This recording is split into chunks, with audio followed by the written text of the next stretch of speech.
একটি জ্বর আসলে চলছে আমাদের উপজেলায়, শুধু উখি উপজেলায় না, এটা সারা বাংলাদেশেই এটা চলমান। অজানা ভাইরাস বলার কারণ হচ্ছে আসলে এটা ডায়াগনোসিস কম হচ্ছে।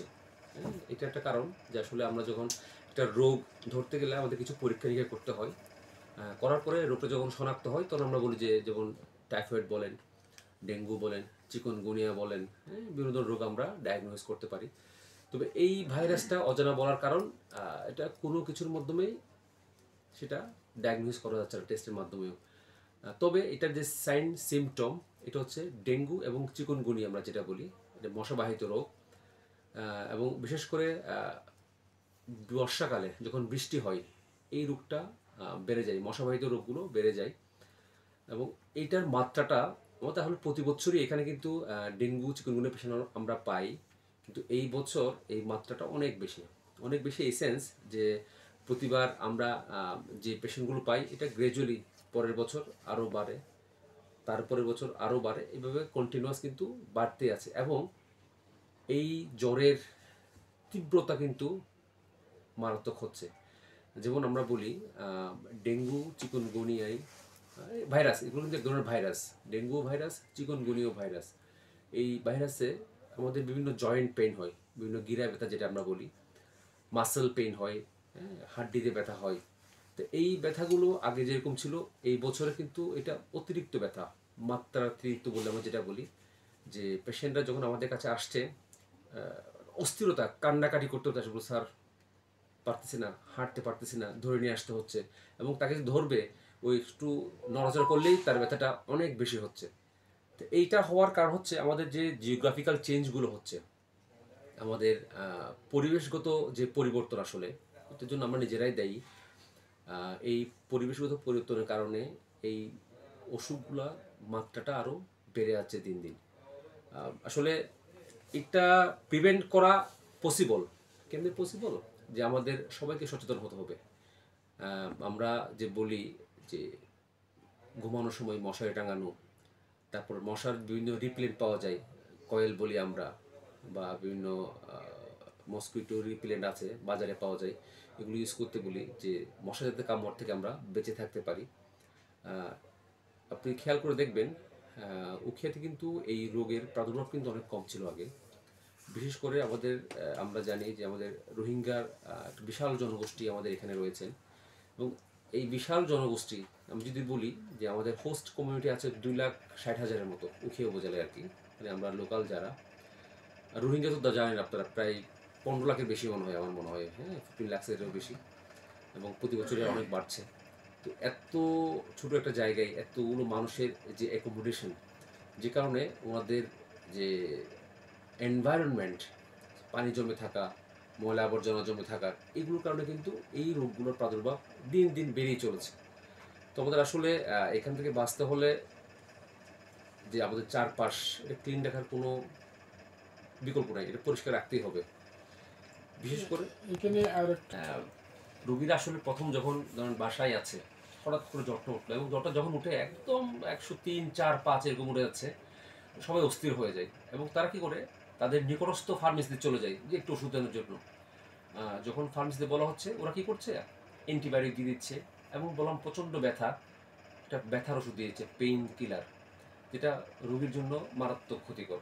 কারণ আমি বলি যদি আপনার এই ডেঙ্গু হয়, এটা কিন্তু আমাদের রক্তের একটা উপাদান কমে যায়, কি প্লেটলেট বলি আমরা, এই রক্তের উপাদানটা ওই ডেঙ্গু ভাইরাস কি করে কমে ফেলে।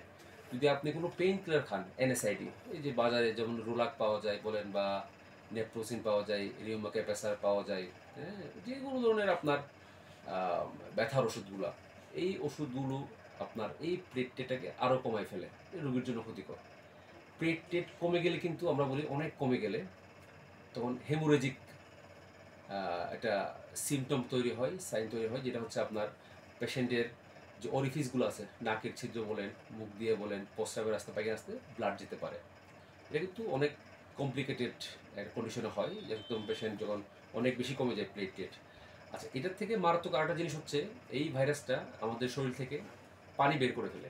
আমাদের শরীরে যে একটা, আমাদের শরীরের কোষের মধ্যে রক্তনালীর মধ্যে যে পানিগুলো থাকে এগুলো কী করে বের করে ফেলে, যে কারণে রুগীরা ডিহাইড্রেশন মানে পানি শূন্যতা ভুগে এবং ম্যাক্সিমাম রুগী যেগুলো খারাপ হয়ে যায় এই পানি বের হয়ে যাওয়ার কারণে সমস্যা। এটা আমরা বলি যে জন্য এটার 1 নম্বর চিকিৎসা বলি সম্পূর্ণ রেস্ট।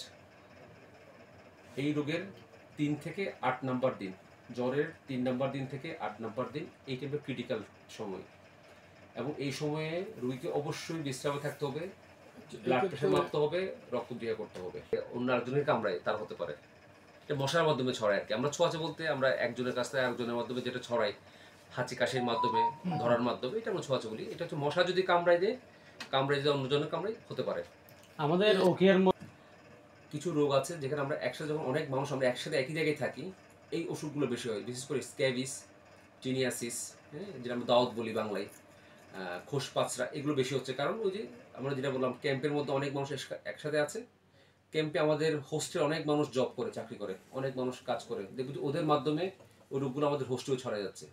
এবং এটা এমন একটা পর্যায়ে গেছে রেজিস্ট্যান্স, কারণ যে আপনার বিভিন্ন মানুষ বিভিন্ন ফার্মেসিতে যাচ্ছে, ওষুধ খাচ্ছে, বিভিন্ন ওষুধ খাচ্ছে, যেটা খাওয়া দরকার ছিল ওইটা ছাড়াও আরও অনেক ওষুধ খাচ্ছে, যে কারণে ওষুধগুলো রেজিস্ট্যান্স হয়ে যাচ্ছে, ঠিক মতো কাজ করছে না, এই জন্যই ওষুধগুলো সহজে ভালো হচ্ছে না। ভাইরাস এবং ভাইরাস মানে এদের সিমটম সাইন সব একই রকম। কীরকম আমি বলি, যেটা হচ্ছে পেশেন্টের জ্বর নিয়ে আসবে এবং প্রচণ্ড জ্বর, হাই গ্রেড ফিভার যেটা আমরা বলি, 1 নাম্বার। 2 নাম্বার পেশেন্টের জয়েন্ট ব্যথা, সিভিয়ার জয়েন্ট ব্যথা, জয়েন্ট ফুলে যাচ্ছে। 3 নাম্বার পেশেন্টের খাওয়ার রুচি কমে যাচ্ছে এবং প্রচণ্ড মাথা ব্যথা নিয়ে আসতেছে। এটার সাথে অনেকের লাংস ধরে, যে লাংস বলতে ফুসফুস, পেশেন্টের কাশি থাকছে, পেশেন্টের নাক দিয়ে পানি পড়া, অনেকের পেশেন্টের লুজ মোশন পাতলা পায়খানা হচ্ছে, এগুলো সব ভাইরাসের কারণে হচ্ছে। এই মূলত এই ধরনের সিমটমগুলো নিয়ে রোগীগুলো আমাদের কাছে আসে। তো যেটা বলেন আপনি কোভিড পরীক্ষা বলেন, কোভিডটা যেটা আমাদের এটা আইসোলেশন করে ফেলতে হয় কোভিড পেশেন্ট যদি আমরা পাই, কারণ এটা আসলে হাঁচি কাশির মাধ্যমে ছড়ায় কোভিডটা। তো আমরা এই জন্য বলি যে বেটার হচ্ছে পেশেন্ট যদি আমরা পাই কোভিডের পেশেন্ট, এটাকে আইসোলেশন অ্যাটলিস্ট 14 দিন আমরা একটু আলাদা জায়গায় রাখা, যে তাকে অন্য স্বাভাবিক মানুষের সংস্পর্শে না আনা, এটা। আর ডেঙ্গুর ক্ষেত্রে আপনি এটা বাসায় থাকতে পারেন, বাট আপনাকে যেটা করতে হবে যে মশারি, কয়েল তৈল এগুলো ব্যবহার করতে হবে। আচ্ছা, ওকে, যদি বলি আমরা আমাদের আউটডোরে অন অ্যান অ্যাভারেজ 800 থেকে 900 রোগী আসে, 1 নাম্বার। নাম্বার 2 হচ্ছে আমাদের জরুরি বিভাগ আছে, ইমার্জেন্সি 3টে শিফট, মর্নিং, ইভিনিং, নাইট। প্রতি শিফটেই 70 থেকে 80 করে আসে, প্রায় আপনি যদি 3 7 21 210 থেকে 250 পেশেন্ট আমরা ইমার্জেন্সিতে প্রতিদিন দেখি আমরা। রাখতেই হবে, কোনো বিকল্প নাই। ডাক্তারের মাথা গরম হলে রোগীর জন্যও খারাপ, ডাক্তার নিজের জন্যও খারাপ। তবে হ্যাঁ, আমরা যেটা বলি যে আসলে একজন, আমরা তো মানুষ, হিউম্যান বিইং, একজন মানুষের পক্ষে আসলে কতটুকু রোগী দেখা যায়। আমাদের যেটা রিসেন্টলি যে ক্রাইসিস আমরা ফেস করছি, এটা হচ্ছে আমাদের একটু ডাক্তার সংকট রয়েছে আমাদের। আমি সহ আমরা 3 জন মেডিকেল অফিসার আমরা এখানে অ্যাক্টিভলি কাজ করছি।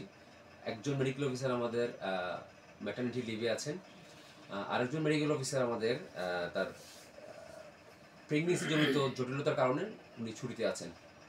আচ্ছা, তো সেই জন্য আমরা 3 জনকে মিলে আমাদের কাজটা করতে হয়, এবং আমাদের 2 জন কনসালটেন্ট থাকে, একজন অ্যানেস্থেশিয়া কনসালটেন্ট আছে এবং আমাদের একজন শিশু বিশেষজ্ঞ আছে। তো আমাদের এখানে আপনারা জানেন যে জরুরি বিভাগ ইনডোর আউটডোর 3 জায়গায় আমাদের সামলাতে হয়। একটু কষ্ট হচ্ছে, বাট আমরা উপরে আমাদের কর্তৃপক্ষকে জানিয়েছি, তো স্যাররা খুবই আন্তরিক এই বিষয়ে এবং ওনারা চেষ্টা করছে। আমরা হয়তোবা আশা করছি আগামী মাস, কনফার্ম না এখনো, যে অগাস্টের 1 তারিখ থেকে আমরা হচ্ছে কিছু ডক্টর পাবো। তো নতুন একটা প্রজেক্ট যেটা আমরা বলি আইএসও একটা প্রজেক্ট আসছে, ওই প্রজেক্টের মাধ্যমে আমরা কিছু নতুন ডক্টর পাবো এবং 2 জন কনসালটেন্টও পাবো আমরা, গাইনি কনসালটেন্ট। যেখানে আমরা ভালো আসলে আপনার বুঝতে পারবেন যখন রোগীর ফ্লো দেখবেন, তাই না? আসলে আপনি যখন আপনার বাচ্চাকে নিয়ে আসবেন, আপনি কি সেবাটা না পান, আপনি কি আসবেন সেকেন্ড টাইম? আসবেন না। তাহলে এখানে আমাদের রুগীর যে ফ্লো, অনেক রুগী আসছে, এই রুগী আসছে মানে হচ্ছে সেবা পাচ্ছে বলে তারা আসছে। হ্যাঁ, যে এখানে আসলে কিছু সমস্যা যেটা হয় যে হয়তো বা সে আসছে, সে বলতেছে আমার রুগীকে এখনই দেখতে হবে, তো আমার ডাক্তার জরুরি বিভাগে ওনার রুগীর চেয়ে খারাপ রুগী দেখতেছে, তো কিছু মানুষ আমাকে রুগী এখনই দেখতে হবে, কিছু অনাকাঙ্ক্ষিত ঘটনা ঘটে। তো আমি যেটা বলতে চাই যে আসলে জনগণকে একটু ধৈর্য ধরতে হবে, আমাদের সহযোগিতা করতে হবে। এটা ঠিক যে আগে একটা দুর্নাম ছিল বলতে, যে মানুষ বলতে যে সেবা পায় নাই। আমি আসলে এটা বলতে রাজি না আসলে। সেবা কিন্তু আমরা ডক্টররা, আমাদের হাসপাতাল কর্তৃপক্ষ সবসময় আমরা চেষ্টা করেছি মানুষের সেবা দেওয়ার জন্য। একই রকম ছিল আসলে। আমি ওই যে বললাম যেটা হচ্ছে ওই যে অনাকাঙ্ক্ষিত কিছু ঘটনা ঘটে, মানুষজন এসে হয়তো বা তার সেবাটা সে হয়তো পাইছে, বাট তার মন মতো হয় নাই, সে হয়তো বাড়িয়ে বলতেছে যে এখানে কোনো সেবা নাই এই ধরনের। আরেকটা জিনিস হচ্ছে আমাদের যে ইথিওপীয় স্যার আছেন, উনি এখন যেটা করছেন, আমাদের এখানে কি কি সেবা আছে, আমরা কি কি সেবা দিচ্ছি, কোন কোন বিভাগে কি কি ধরনের পরীক্ষা নিরীক্ষা আমাদের কাছে আছে, এগুলো কিন্তু আমরা আমাদের একটা পেজ আছে, আপনারা জানেন কি আমি জানি না, যে ইউএসসি গ্রুপ, আমরা ম্যাডাম কিন্তু ওখানে সব দিয়ে দিচ্ছি, এবং কোন পরীক্ষার কি ফি এইটা সহ দিয়ে দিচ্ছে, যে এবং আমাদের এখানে আমরা কোথায় কোথায় ঝামেলা ফেস করছি এটাও আমরা মানে ম্যাডাম সবগুলো হাইলাইট করছে। হয়তো মানুষজন এটাও জানছে যে না আসলে এই সেবাগুলো পাচ্ছে, মানুষ আসছে, মানুষের আস্থাটা বাড়ছে, সুস্থ হচ্ছে, এই জন্য মানুষের একটু ধারণাটা চেঞ্জ হয়েছে। মানে এখানে কিন্তু আসলে অন্য কোনো কারণে ঘুরতে আসা বা অন্য কোনো কারণে আসে নাই, তার সেবাটা দেওয়ার ক্ষেত্রে আমরা বদ্ধপরিকর, এবং অবশ্যই তাকে আমরা সেবাটা দিব, হাসি মুখে দিতে হবে আমাদের। কিন্তু আসলে অনেক সময় দেখা যায় যে রুগীর চাপের কারণে হয়তোবা একটু সেবাটা পেতে দেরি হয়েছে, যেখানে হয়তো অনেকের একটু, যে আমরা সেবা দিচ্ছি, যারা সেবা নিতে আসছে ওনাদেরও কিন্তু একটা সেবা নেওয়ার মনোভাব নিয়ে আসতে হবে, যে না আমি হাসপাতাল যাচ্ছি, আমি গিয়েই বলবো যে না আমাকে এখন সেবা করতে হবে, আমরা এখনই দিতে, এটা বুঝতে হবে। কারণ কি দেখেন, ধরেন আপনি জরুরি বিভাগে আমার ডক্টর থাকে একজন, অ্যাসিস্ট্যান্ট থাকে, সেকমো থাকে, একসাথে কিন্তু দেখবেন আপনি একসাথে 4-5 জন রুগী ঢুকছে, একজন হার্টের রুগী, একজন এক্সিডেন্টের রুগী, একজন মারামারির রুগী, একজন জ্বরের রুগী। তাহলে আমাদের তখন দেখতে হয় আসলে, বুঝতে হবে যে কোন রুগীর চিকিৎসা বর্তমানে আগে করতে হবে, আমরা ওই অনুযায়ী চিকিৎসা করি। তো এর মধ্যে অনেক হয়তো আসছে, তার বাচ্চাকে নিয়ে আসছে, জ্বর নিয়ে আসছে, হয়তো বলছে আমাকে এখন দেখতে হবে, এই সমস্যা একটা ভুল বুঝাবুঝি তৈরি হয়, যে কারণে হয়তো মাঝে মাঝে অনাকাঙ্ক্ষিত ঘটনা ঘটে। তবে আমরা বদ্ধপরিকর এই ধরনের সিচুয়েশনটা আমরা এড়ানোর জন্য, এবং আমাদের আমরা প্রতি মাসে যে মিটিংটা করি আমাদের স্টাফদের নিয়ে, আমাদের ইউএনপিও ম্যাডাম সহ আমাদের যে নির্দেশনা, নার্স থেকে শুরু করে একদম ওয়ার্ড বয় পর্যন্ত সবাই, ডক্টর থেকে শুরু করে সবাইকে বলা হয় যে আপনারা যে সেবাটা দিচ্ছেন, অবশ্যই সেবা কিন্তু দিচ্ছেন আপনি, কিন্তু একটু হয়তো বা কোনো কারণে যদি একটা কথা বলেন, তখন দেখবেন রুগীটা কি করতেছে, আপনি সেবা পাইছে ঠিকই, কিন্তু রুগীটা মন খারাপ করে চলে যাচ্ছে যে হ্যাঁ না আমি এখানে সেবা পাই নাই। এই বিষয়ে যে আচরণগত দিকটাও আমরা পরিবর্তন করার জন্য নির্দেশন দিয়েছি। নর্মাল ডেলিভারি যেটা আমরা বলি, স্বাভাবিক ডেলিভারি যেটা, সেটা কিন্তু চলমান, এবং আমাদের 24 আওয়ার্স। মানুষজন তো মনে করে, অনেকে মনে করে যে এখানে সিজার হয় না, যাবো না, প্লিজ এটা মনে হওয়ার কোনো কারণ নেই। আমাদের এখানে 24 ঘন্টা, সকাল দুপুর রাত 24 ঘন্টা আমাদের ডেলিভারি সেবা চালু রয়েছে, এবং আমাদের বিভিন্ন যে সাব সেন্টার রয়েছে, বিশেষ করে ইনানি সাব সেন্টার, হলদিয়া, রত্নপালং, বালুকালী সাব সেন্টার, সব জায়গায় কিন্তু আমাদের নর্মাল ডেলিভারি চলমান রয়েছে। প্লিজ আপনারা, আমার পরামর্শ হচ্ছে বাসায় ডেলিভারিটা না করে হাসপাতালে আসেন। ধরুন আমাদের উকি হাসপাতাল আসলেন, যে হতে পারে জটিলতা থাকতে পারে, যে পেশেন্টের ডেলিভারি হচ্ছে না, সেটা আমরা অ্যাসেস করে, আমাদের ডক্টর থাকে অ্যাসেস করে, মনে যে না হচ্ছে না, তখন আমরা আমাদের অ্যাম্বুলেন্সে করে এটা সদরে আমরা পাঠাই দিই। হ্যাঁ, আমরা পাঠাই দিই। সুতরাং আপনারা আসবেন, সেবা নেবেন। এখন কোন রোগী কি বলে দেবেন? সব রোগীর ভর্তি রাখতে হয় না, যাদের ভর্তি দরকার, কিছু ইন্ডিকেশন আছে, ওই রোগীগুলো আমরা ভর্তি রাখি। কারণ অনেক রোগী ডেইলি তো মনে করেন আপনার, যদি আমরা ধরেন জরুরি বিভাগে আমরা যদি 200, আউটডোরে আমরা যদি 800-900 রোগী দেখি, এর মধ্যে দেখবেন যে 400-500 রোগী জ্বরের রোগী এখন বর্তমানে।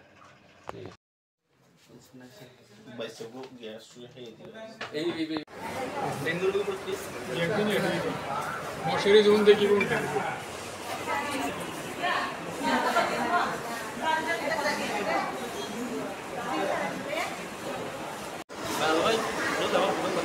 আসুন দেখেন